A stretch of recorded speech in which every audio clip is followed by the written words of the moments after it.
major source of climate disinformation. Or take a politician that took a snowball into a debate and said, if climate change is real, then how does this snowball exist? Huh? Yeah, that's right. Or during the pandemic, we saw a rise of conspiracy theories. So sociologists of the University of Amsterdam said COVID also brought about not only a pandemic, but an infodemic. And I will conclude with this. What also has happened, the matrix is clearly that is not only my own interpretation, but that is something that is confirmed by the directors themselves when they were asked, can you see the matrix as a critique to free market capitalism? Yes, they said.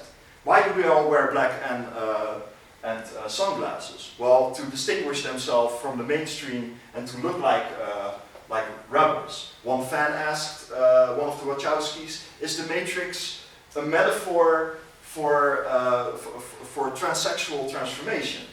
And Wachowski is they are now both women, and they said yes. Meaning that it's very ironic, to quote Morpheus, fate is not without a sense of irony, that it is the alt and the far right that have co-opted the matrix. So the Red Pill movement right now is an anti-feminist, misogynist organization. Incels call themselves red-pilled. Andrew Tate calls himself red-pilled, and all leftists are called blue-pilled. So, and what they say in The Guardian is the Matrix endured as both touchstone and Rorschach, a way for people of vastly different ideologies to make sense of the world around them. However, but the film's ideas have taken root in a destabilized culture where conspiracy theories flourish and individuals are defining for themselves what is real and isn't real, and what constitutes freedom in a heavily monitored, highly synthetic technological space.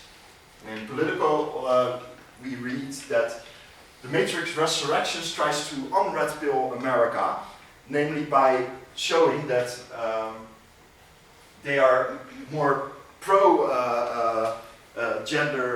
fluidity than against.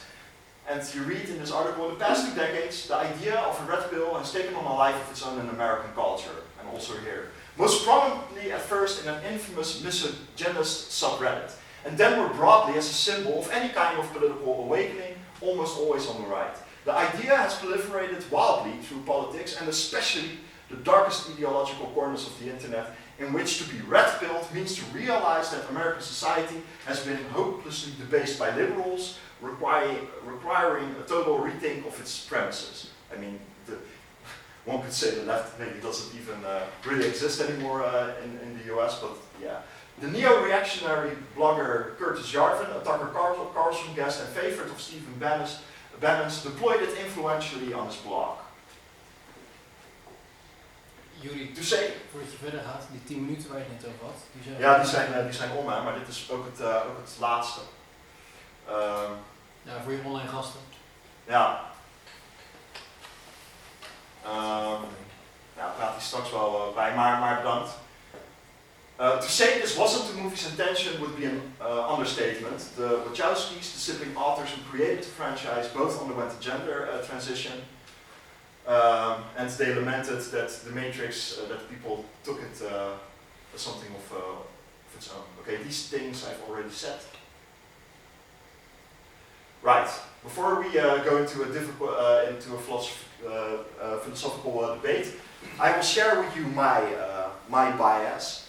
And it's difficult to know ourselves, but we're talking about truth if it exists and if we have access to it. And I agree with the scientist comrade Lorenz, who says the scientist knows very well that he's approaching ultimate truth only in an asymptomatic curve and is barred from ever reaching it. But at the same time, he's proudly aware of being indeed able to determine whether a statement is nearer or a less near approach to the truth. And I think he has a point, and hopefully you now all know Think Fu and can show that.